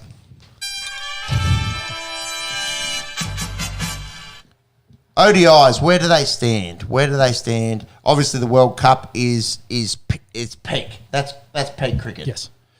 But outside of that, do you watch many one-day games? Well, I said to you before, it's March down under as well. You have to consider that. Start of footy season, etc. Footy, yep. A lot of female partners or significant others, they think, oh, it's March. Why is the cricket on? But it was third string on what I wanted to watch on Friday night. Yes. I think it also didn't help. It was a follow-on, not a lead-in. So, it's a bit hard to do a lead-in. Well, you can do it. They lead in a series of one-day games into a test series. Considering most of the squad over there played in the test series as well. But, yeah, I think it's kind of at that point of the year as well, especially with leading into the IPL, which starts in 2 weeks. 2 weeks, on the 1st of April. There's a bit of a lull period for cricket, with Test cricket kind of wrapping up a little bit with the lead into that IPL. It's one day game as well has kind of been second fiddle, falls behind where the T20 games are, and this series is, I guess, just a nice little tack on for the guys on the tour already in India, play some one-day games. Probably may even hang around, I guess. There's might not be a point to come home for those guys playing in the IPL in 2 weeks. So, first game we lost, played pretty average bat-wise. Other than Mitch Marsh. KL Rahul was the best of the Indians, who themselves didn't bat too well, and he and I think Jadeja got the job done. Yep. We were very close to winning this. Very close. Mitch Marsh, the Bison, opening the batting. hitting him very cleanly. And then not much from middle order. And then, shock me, Aussies capitulate, big time collapse. Should have won this game. Do we care? Don't know. No. And the Indian batting chasing, of course, with didn't do the top four, didn't do much. Rahul came out, got 75. That was all Stark as well. Yeah. And Jadeja, with 45. They just didn't score enough, got out in 34. I guess this game that's on at the moment is probably the same with India. What did they get out? 117. Starkey getting 5 for Abbott got 3, I believe, and Ellis picked up the other 2. So a bit of the quicks, not the spinners, getting wickets in the one-day game. 553 for Stark. I think I saw the graphic there. I think that's India's 4th lowest ever total in an ODI. Boys, we're Kohli top score from 31. We're there. Yeah. Let's hope we don't do the same. So all out after 26 overs there for the Indian squad. 2 teams have to bat on it, etc. But let's hope the Australians can get one over the Indian squad here. Is they only playing 2 or they're playing? Oh no, they got a third one. There's a third. Sure, it has to be 3. There's 3. There's a third one in a couple of days, I guess. And then we'll preview the IPL. Yes, then we'll preview the IPL. Otherwise, the only other cricket going on is New Zealand are scoring big runs against Sri Lanka. Kane Williamson.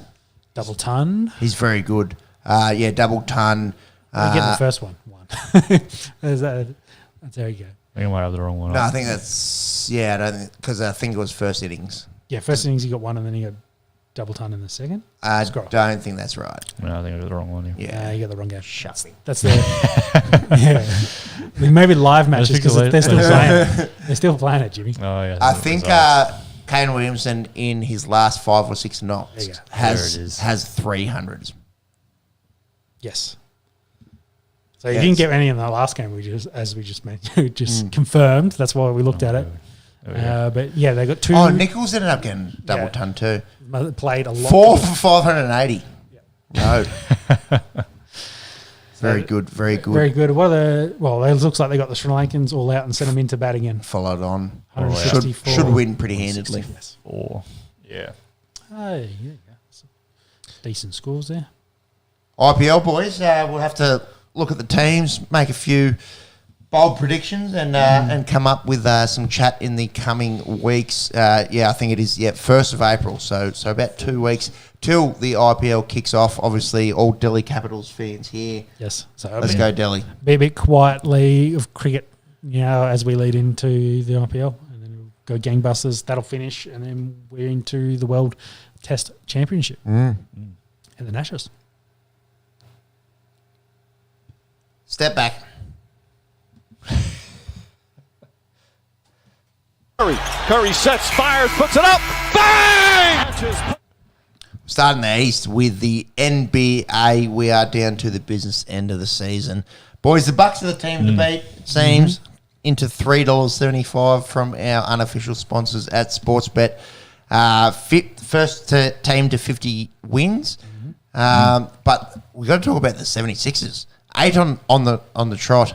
Definitely ascending the Eastern standings there. Well, have you seen that Embiid, I think, has taken over the betting odds for MVP from Joker? Because the Nuggets have been a bit of a slide. I think they lost 4 straight. So whether that was recent bias for the team's results,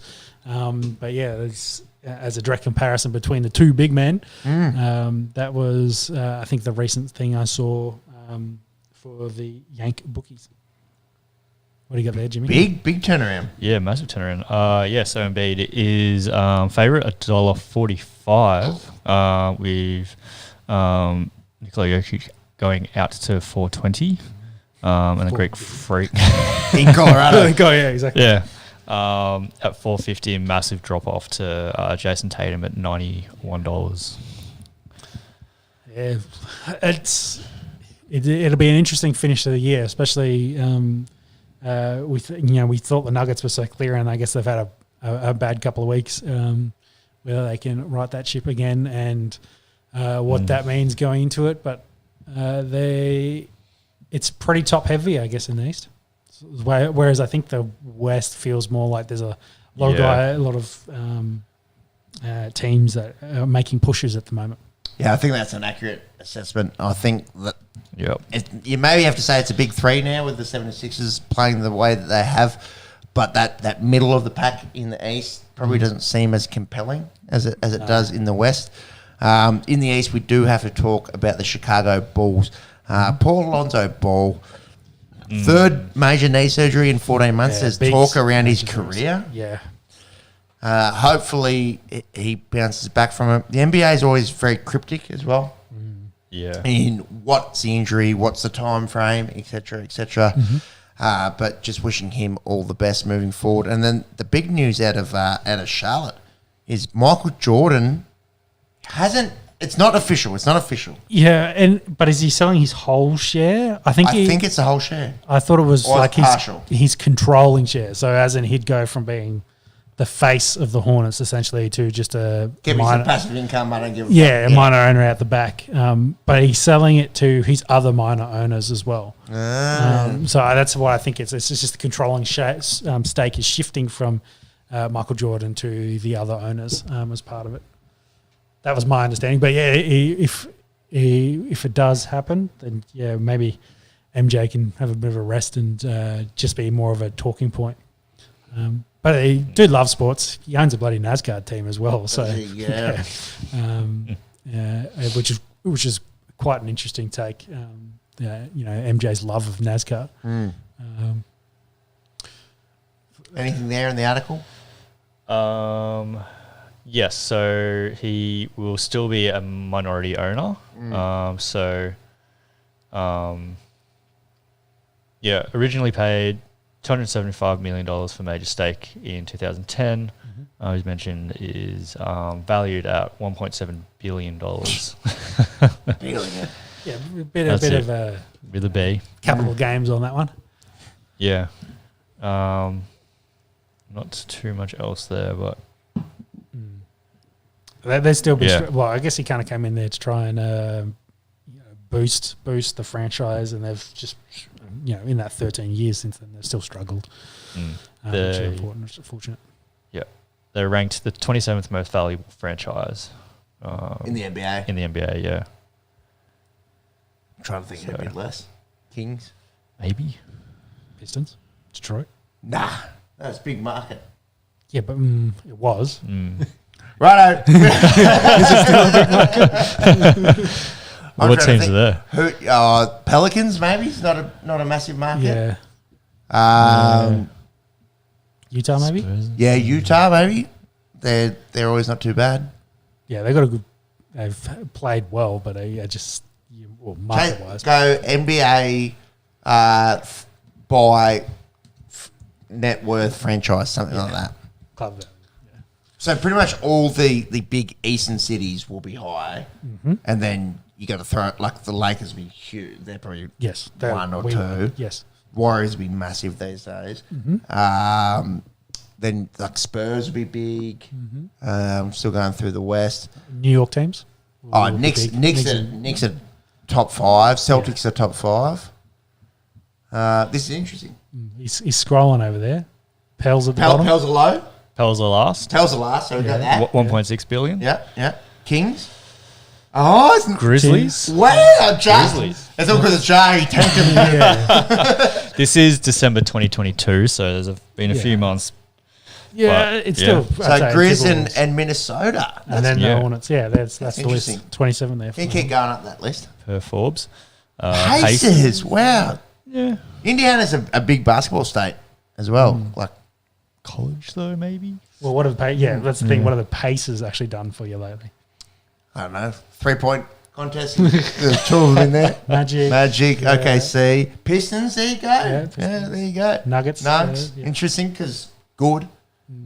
Hawks. Hawks, Atlanta. Look at this Spurs. Look, this is interesting. Spurs is, Yeah, surprising. Jazz. Where are we at? That's middle of the pack, though. Middle of the Bit of pack. drop Yeah, off Jazz. Kings. Kings, there you Shine go. the beam, boys. They're middle of the pack. Spurs have Cavs, Blazers, We are going backwards, by the way. Bucks, Yeah. Wizards. Weird Makes Washington, sense. Yeah. it's Yeah. pretty- Suns, Heat, Raptors. All right, into the top 10. Heat are probably lower than I thought they would be. 76ers. Philly, it makes sense. And then Rockets, poo Houston. team, big market. Yeah, well, same Dallas, big market, Mavs, and then we're in New York teams, LA teams. Yeah, So Clippers 6, Celtics 5, History there. Bulls 4, yeah. History there. Lakers 3. Lakers. Ooh, 3. what's that leave then? So Warriors and Knicks. Yeah, Knicks. Knicks. So the 6.1 Warriors are number billion. 1 these days. and that's Wow, probably that's their just recent off- success. Yeah. Yeah, Yeah. wow. Here we go. We learned today, didn't we? We learned today. Shine that beam, boys. That's All right, it. that rolls us into the West. The Nuggets. Can you just bring up the table, Jimmy? Because I want to see what their recent 10 was. Because I don't think it's pretty. The Nugs. The Nugs, yes. Oh, it's sliding. The Kings They are are- there. Right. What's a slide? They're probably going to get that number 1 seed. Yes. Yeah. They're still 4 games ahead. Why does everyone not have them getting out of the West?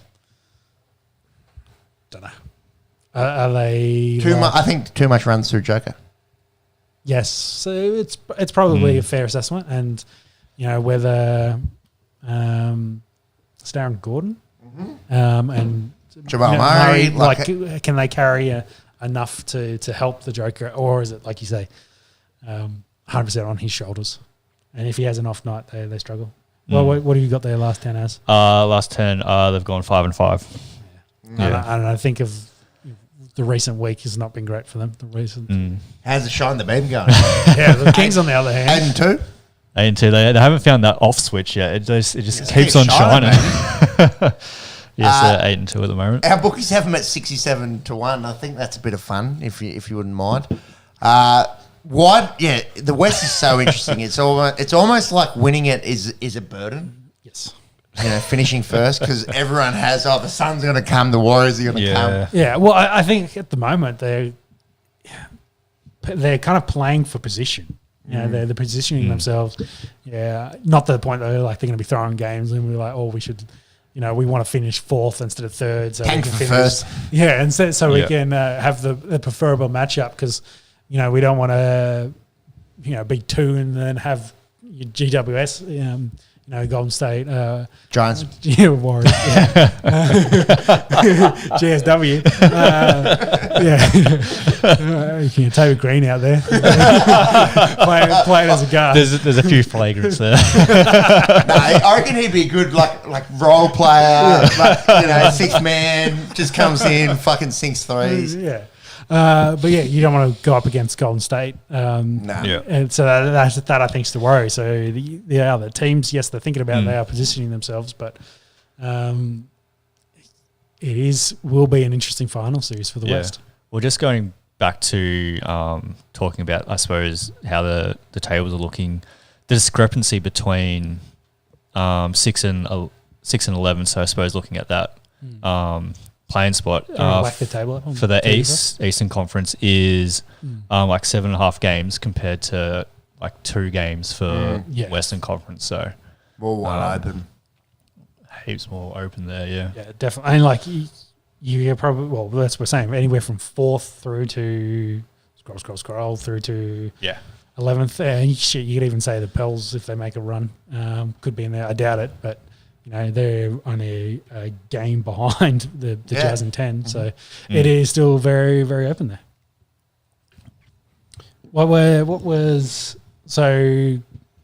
Grizzlies? How are they tracking without their main man, Jar?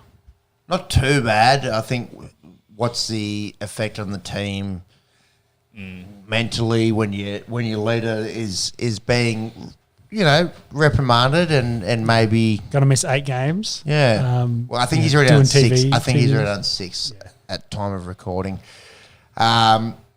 It's hard, man. Like the bloke's 23. Of course the money's going to go to the head a little bit. I love him as a basketball player. It's just what can he do off the court? We've got 12-year-old Charles Instagram up here. Something like You're that. dunking on a 12-year-old big man. Yeah. What's the this- thoughts around this? From Yeah. you? Like, Oh, yeah, no, I don't know. Obviously don't know much about him, his personal life, his upbringing or anything like that. But I think during the week it came out that some random person found like an old Instagram account of Ja Morant's from like a decade ago. So just going back to like all the cancel culture chat we had last year with Pulling up the players. dirty laundry. Yeah, pulling up dirty laundry and stuff. Yeah. He's a kid and he's just posting random stuff, but like it's just sort of the same. I suppose the behavior you see now is the same behavior sort of kind of saw, I guess, earlier on in his life. I don't know. So I don't know if you can say that like, oh, this is just the money talking or something like. Yeah. Yeah, I don't know. I mean, it's just hilarious to see some of these posts. I don't think it's probably not right in our place to comment on middle America's culture and and what that means for upbringing of some of these kids. So He's a child there, man. Yeah. Like. It's also good viewing. It is. Yeah, if you want to try and look at young Jar. yeah. And that might be it. He might have tried to be like a budding comedian and was just posting up funny stuff all over the internet. Oh, it is funny. It is a decade old, but Yeah, it's 10 years ago. I don't want anyone to judge me off 10 years ago. I don't want anyone to judge me off tonight. pretty much. That's it. What else is happening in the West then? The Suns are dealing, of course, with KD's injury. Doesn't seem as bad as initial reports, 2 to 3 weeks. Initially, it was like Suns season's done, KD's done, and it seems not too bad. They're the favourite in the West. Yeah. Followed there by the Clippers and the Mavs. The Mavs have been doing average since their Kyrie trade as well. Hasn't done much for them, has he? No. So we'll have to see how they kind of, I guess, the chemistry of that team. Because they've won when the other one hasn't played, but together, I don't think they've won a game yet with them together. When I saw that stat, probably yesterday or Friday. So, Golden State, though, starting to, they're at 500. They've made a bit of a run there. Now in 7th, kind of cementing themselves in that top 10. And I guess through the Wolves, Thunder, and Jazz, you got to talk about the Lakers probably. We've been talking about they need to make their run. They kind of started it, but they kind of. I keep feeling like they're hitting their speed bumps where they, Anthony Davis have a big game and then he'll miss the following game due to injury, the LeBron injury, and hopefully he'll be back after missing maybe another one. But they're still holding on. That's the way I think of it. They're holding on to their season currently, but it's getting a bit tight. Yeah. Well, again, it's just so close on the West. Like they're half a game out of the play-in and 2 games out of the top 6. So yeah, could turn it around quite quickly. Anything else to cover there? Nah, Pels Stink. were first at one stage. Poor Pels. Yeah. Smallest market in the NBA, apparently. Blazers have stunk it up. They're on a 5-game losing streak. Rockets and Spurs playing for draft picks. Yes. Yep. Boys, big week in the NFL. Let's talk a little bit of NFL trades. He broke his ankles. Aaron Rodgers, the speculation, it seems, is over. I don't know if it's official, but it's official. There's been no official trade. So he did his McAfee interview Thursday hours, and said his intention is to play for the Jets and play for the Jets this season. So there's been a bit of chat about his wording of intention, considering, vaccination, immunization, etc. And in that conversation, he talked about he was probably 90% retiring before he did his darkness retreat, and then coming back for the year. So I think the hold up is compensation. Packers want more like a Matthew Stafford deal with 2 first-round picks. So like a first round this year and maybe one next year or the following. But that might be depending on whether Rodgers plays the following year, because I don't think the Jets want to give up 2 first rounds if he's a 1-year rental kind of thing. So it's stuck, I guess, between the two clubs making a decision on what they see going forward. But yeah, by all accounts, if Rodgers plays this year, it'll be with the Jets. Otherwise, he gets forced in retirement because it sounds like the Packers want to move on and go with Jordan Love going forward.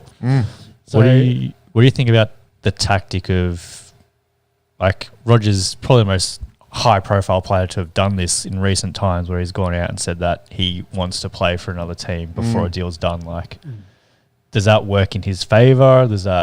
Is he showing his cards too early in terms of the whole deal? Well, it does and doesn't, because yes, it probably gives Packers more leverage, and like they've confirmed what club he wants to go for. So maybe they can fleece the Jets for all they're worth, which is probably why we haven't had a trade. Where the Jets on the flip side, I mean, like, hey, he's a 40-year-old quarterback.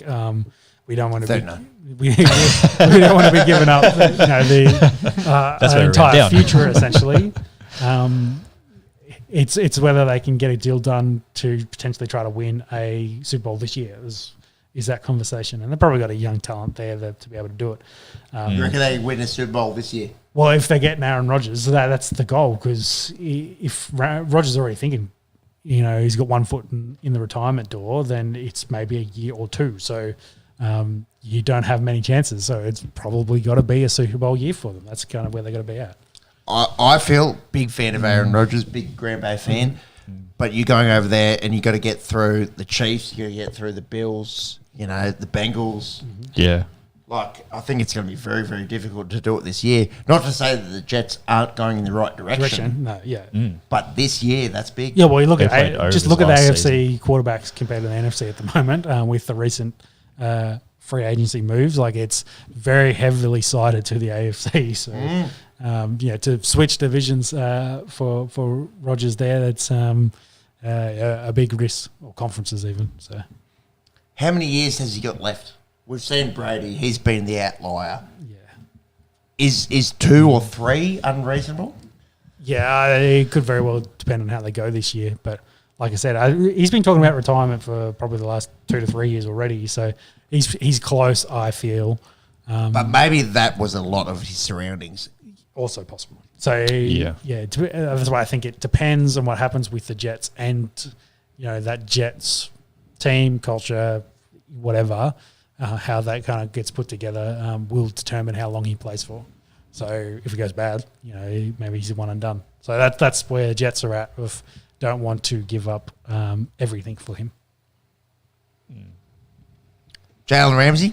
Yeah, another big trade going over to Miami for a third, I believe. So not a lot there. So I think he joins. What's it? Xavier? Xavier and Howard. Howard, the other corner there. So create a good tandem of corners there for the Dolphins, and they're going to need it if they're going to have play Jets 2 years a year, 2 times a year with Rodgers being there. So. A lot of teams trying to load up on talent. I know the Bears and Broncos spent a lot of money on day 1 and 2 of free agency, getting guys in, making trades. Well, I guess the other big trade was the Panthers trading away that first round pick and trading for the first round pick, trading away DJ Moore and a bunch of other stuff to the Bears, making the Bears better, to potentially take either CJ Stroud or Anthony Richardson is the chap. Bryce Young kind of falling down a little bit because he measured about the same as Kyler Murray did. So there's short and skinny, unfortunately for him. But I think when they go back to the tape, like they did with Kyler, he'll come back into that conversation for the first round anyway. But that was big news there. For trade wise now with the Panthers on the clock. Some chat about the Panthers might even try trading down again because it's not really top heavy at the moment in the draft. Jalen Carter, who was number 1, has his history with the arrests currently, and which I think's been cleared, but then his pro day wasn't very good. He was out of shape essentially. It's quarterback heavy, and maybe you can slide down a little bit and see what happens. But Baker to Tampa, Jimmy G to the Raiders. Some movement at quarterbacks. Matt Ryan got released. Minshew signed with Colts. Yeah. So, quarterback market's probably the interesting one. There's a lot of turnover there at the moment. Thoughts on Jimmy G going to the Raiders? A lot of people are like, it's like for Derek Carr, but a lot of success with the 49ers. Well, Obviously, a much better defense.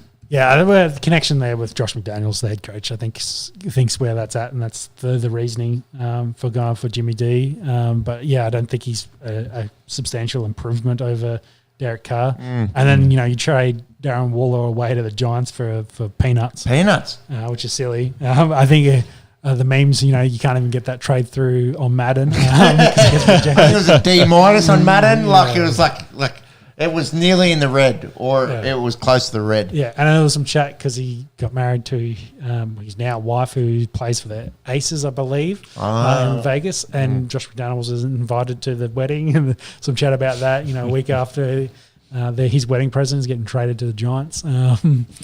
So interesting back and forth. But there's a lot of guys. There's actually been a lot of movement, a lot of signing around the leagues. So it'll be a different kind of outlook next year. Darius Slade was an interesting one. He was going to be released and then went back, and the Eagles sorted out their deal. So he's actually got an extension and stayed with the Eagles. A lot happened. Don't need to cover the hundreds of signings that happened, but they were the big kind of talking points in the QB space. Rodgers will be the last domino to fall. Because the Jets and Packers both haven't been able to do much because they don't know where his contract is, who actually owns it, and how to account for that in the salary cap for next season. Let's go over to some round ball. Do you want to start there? Start the cricket. We'll briefly run through the UEFA Champions League down to the quarterfinals. The draw come out 2 days ago, and interesting draw. I feel like a lot of the good teams drew each other, so it's going to be interesting to see what happens here. Real Madrid getting Chelsea. Chelsea, lackluster, obviously, in the EPL this year, but still going. One of two English teams there left in the Champions League. City Bayern. That's like two of the big horses in this one. Interesting because Forest played City not long ago, and Forest had a chant about how they've won Champions Leagues. City are yet to do it. And then how about the Italians? I was just going to say, didn't Haaland score another hattie yesterday? He scored a hattie yesterday. He scored five. I think he scored 8 goals in 2 games. Yeah. Crazy. Victor the Viking. Huh? Yeah. Boom, boom, choosh. Inter take on Benfica. AC take on Napoli. So half of the draw is Italians. Napoli, I think, about $6 to take out the whole thing. They're going to win Serie A. A little bit of a changing of the guard there in Italy. And interesting considering, Italy haven't been to the World Cup. They've perennial chokers in big competitions. But it seems as though on the world stage, or at least on the European stage, their clubs are punching above their weight. Well, they've got some chances this time around. Let's hope it doesn't follow their recent poor form, I guess. I'm on Napoli, bro. Let's go. Let's go. Napoli. Would love to see City and Chelsea crash and burn. Who do you think takes it? I think on paper, that City Bayern matchup is the one to take the most note of. Yeah. You can never rule out Real Madrid. They always fucking turn it on in terms of Champions League. But then there's some fun teams there in both the Milan sides who haven't won it for ages. Benfica always punch above their weight. Napoli, I think it's pretty interesting. Yep. No PSG either. Yes. Yeah. Do you want me to give a quick summary of the final round and then we can get out of here? Yeah, I think so. We'll run through it. Do you want to leave? Well, you can leave the goat chat, but I think it'll hit the ding ding for me. Ding ding. So I guess the main talking point out of today was the welterweight championship with Edwards retaining, beats Usman. There was one judge that had it a draw and the other two had it for Edwards. By all accounts, from what I understand, that Edwards won probably 4 of the rounds, with there maybe a few that were very close.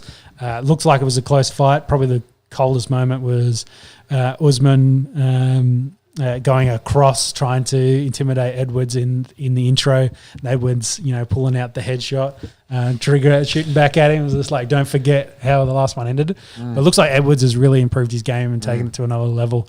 So, and won this one. Colby Covington, he weighed in for this, so he was the surprise backup for the fight if the other two couldn't make weight. So like that, the UFC hadn't announced that at all. But following the result of this, Dana has announced that Colby will be the next defense for Edwards. That's what they're planning. Edwards isn't real keen on that. But Colby's been out a year, I think, since losing to Usman, and has been waiting for another chance, or maybe he had a win over someone and has just been waiting for his chance against Usman. But it looks like Edwards is going to be it. And that was really the main one. Justin Gaethje got a win in his to stay relevant in the lightweight division. Outside of that, that was the main UFC news. Where to now for Kamaru Usman, who had dominated that division for so long? Yeah, had 5 title defenses, maybe a break. Do you think it's a performance or an attitude thing For Kamaru? for Kamaru? Yeah. I think I don't think anyone can question his attitude. Yeah, I think he was competitive in this. It was just Edwards has been able to find the difference and beat him in this. I think for Usman, it's probably a break, maybe for 12 months, and reassess what the welterweight division is. Like if, God forbid, Colby comes out and beats Edwards in 6 months, then Usman's already beat him twice. So there's an easy narrative there of taking your belt back. But he's beaten everyone else essentially in the top of that division. He's 35 as well. Is there a world where he hangs up the gloves? Also potential. Also maybe he's done his run. If Edwards is still there, maybe. But either way, he probably needs to go. If Edwards is still a champion, he needs to go away and probably have another win and then tackle that. But it's hard to say in that division currently who would make sense, especially when McGregor and Chandler are going to fight at welterweight, and then McGregor wants a title shot after he wins. Which complicates things. The UFC, do they make him a 3-weight division champion? I think it'd be very hard for him to do that against someone like Usman or Edwards. So Covington last fought Masvidal and won back in March 2020. So yeah, and that was kind of the deciding fight of like a number 1 contender. So Colby's been there waiting for his chance at the champion again. And it's a bit hard after losing the previous 2 against the champion. So he just has to wait. What about Justin Gaethje? 34 years of age, gets a win against Rafael Fiziev. Last 2 losses, you might have heard of him, Charles Oliveira and Khabib Nurmagomedov. Still can make a run? Yes, and I think he did lose to Dustin as well. If you go down that list, maybe running it back against Dustin Poirier makes sense in that division. That's been chat about that. But he's just opened his run. He needs because I think that he's now ranked like 5th. So this is starting his run potentially for a title fight with he's probably moved up there to 3 after the win. So Dustin kind of makes sense there. Islam was talking about going up a weight and fighting Edwards because he kind of struggles to make lightweight. But getting his chance for champ status. Whether the UFC pushes that kind of idea again or takes a break from champs, we will have to wait. Anything off the bottom of the main card, undercard? Gunnar Nelson coming back, getting a win. I can't remember the last time he fought. It's been a little bit of a while. But him getting submissions, shock. And for this time last year, so it's been 12 months for him. Vittori? Yeah, Vittori coming back, fighting an old training partner as well, trying to stay, I guess, relevant in the middleweight division too. Well, I guess the next big card is the middleweight championship, which I think is middle of April, so probably a month away for that. Doesn't like it. No, it does not. Well, you put two Fs in it, so there we go. There we go. April 8th. It is April 8. 3 weeks. No, that's not far off, is it? Big Pereira, Adesanya, Gilbert Burns, Jorge Masvidal. big fight. So yeah, some good names on that one. F1. Yeah, quick. We've had Bahrain. Saudi Arabia is tonight. It's at like 2 o'clock in the morning for us. But big news. Perez take pole. Max Verstappen had an engine issue, so he will start 15th, which is big. Leclerc had his 10 grid penalty, so he will start 12th. So you got two of the main runners in the bottom 10. But the big one, our man, Oscar, driving a tractor, gets out there in 8th. So, McLaren haven't doing great. Norris hit the barrier and is now starting 19th. So did out-qualify his teammate significantly. So it's good to see Oscar do well here. Whether he can maintain that position is going to be a challenge. Alonso is probably the other big story. In second there. Yeah. The chat about the third Red Bull. Aston Martin, sorry. Yeah, Aston Martin and all the third Mercedes. They're both claiming they've stolen likeness. But Alonso doesn't give a fuck. And is he fifth as well? Yeah, Stroll 5th. They're kind of coming into as, can they compete with Red Bull? Are they team number 2? Have they leapfrogged Red Bull and Mercedes? Ferrari, Mercedes.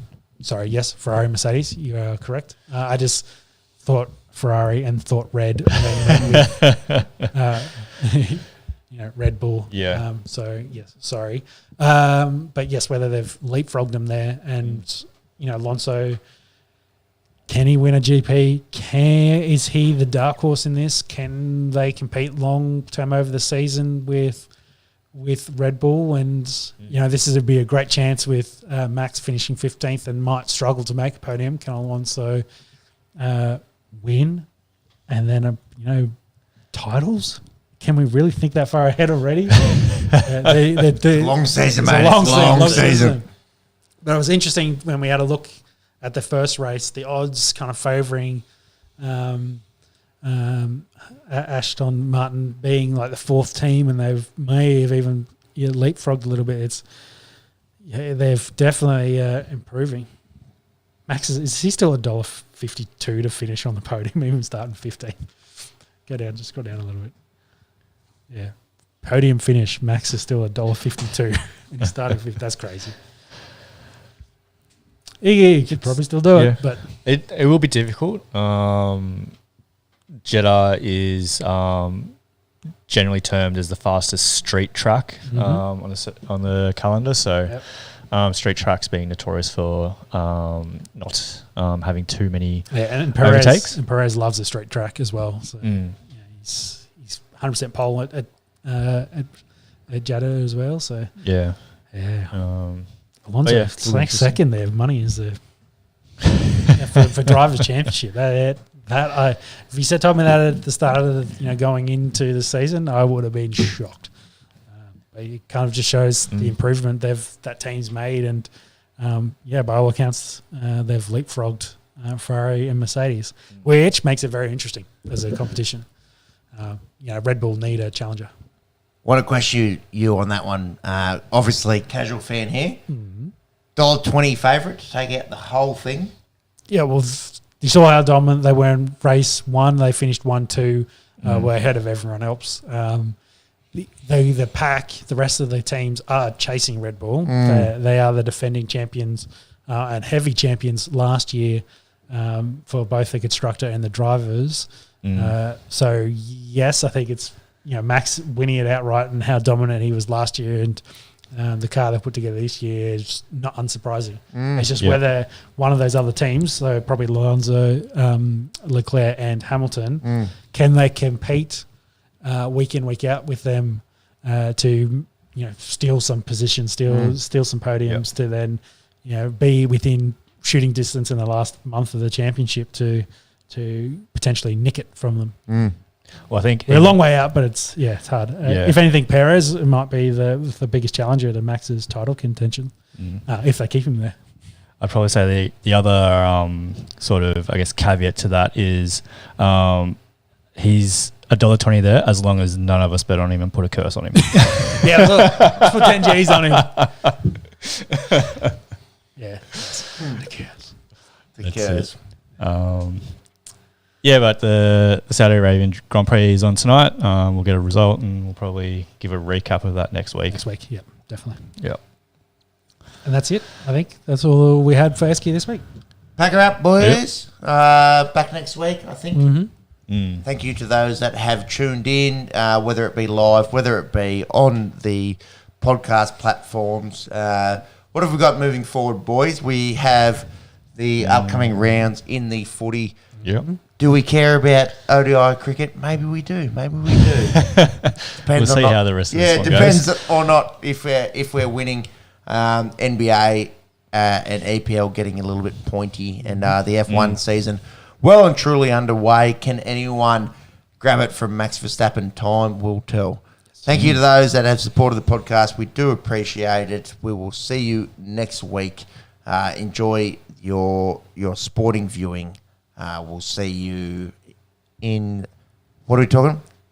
6 to 11 days time. Depends. No head knocks this. No head knocks tonight. Yeah, so very- it should be no right. targeting. Very no flying purposely not 2 weeks time. Sometime before then. Agree. All right, boys. All right. We'll see you then. So, bye. Bye.